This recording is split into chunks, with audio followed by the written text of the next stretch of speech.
I love the history of this place. I love the fact it's been here for hundreds and hundreds of years and has endlessly changed with the buffeting of history and the buffeting of politics and the buffetings of taste.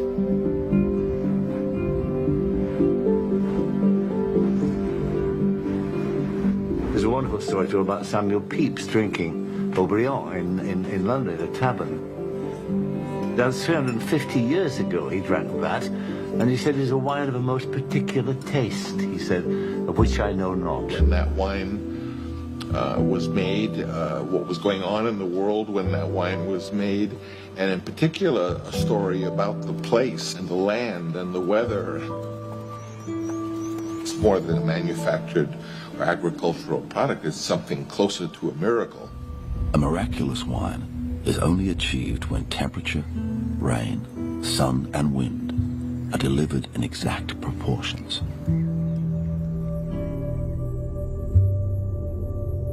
In 100 years, you might get 5 or 6 legendary type of vintages. So just in recent memory, 1961 was an absolutely brilliant vintage Bordeaux.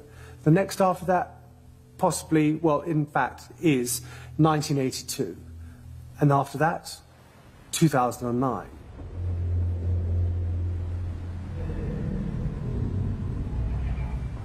But this year may rewrite the Bordeaux history books.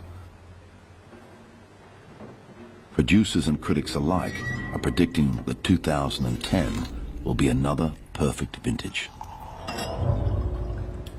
After the harvest of Old 10, we realized that, yes, Old 10 should be such an extraordinary, not just great, but such an extraordinary vintage as 09. And I just told myself that how will we be able to tell that to people? Because last year I had personally told that I would probably not see that again in my professional life.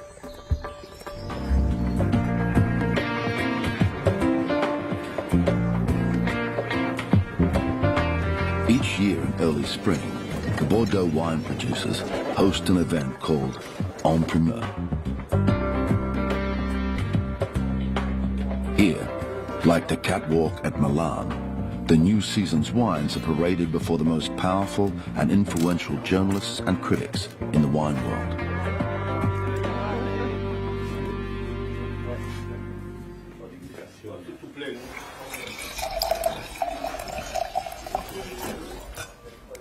A great wine just drills down into your psyche and your perceptions and strikes a chord, and it's like some brass instrument. It just goes ding, ding, ding, ding, ding, and then bingo, it's great, and you respond in a very, very sensual. Wir haben sehr fruchtige, aromatische Weine. Dominierend sind die Trauben der Burgunderfamilie.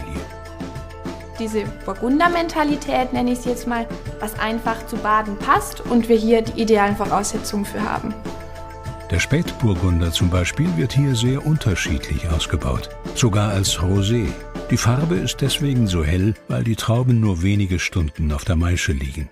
Da muss eigentlich jeder mal nach Baden kommen und unsere Rotweine probieren, weil das ganz viele verschiedene Weinstilistiken gibt. Es gibt natürlich die schönen, etwas leichteren Rotweine, die etwas fruchtiger ausgebaut sind.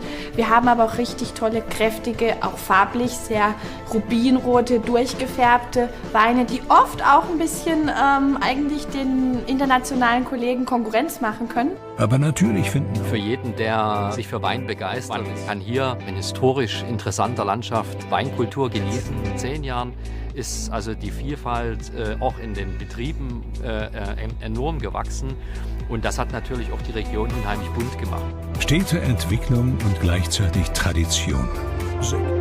Württemberg bietet eine enorme Weinvielfalt. Riesling, Samtrot, Lemberger, Acolon und so weiter.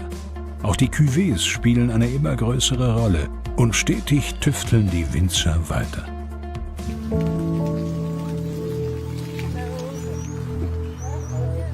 Offering a wine on primeur, which basically means you are offering a wine which is not yet bottled, not yet ready, means you are selling a piece of excitement, of anticipations, of magic. And there must be some hip and hope around these. So clearly it's part of the...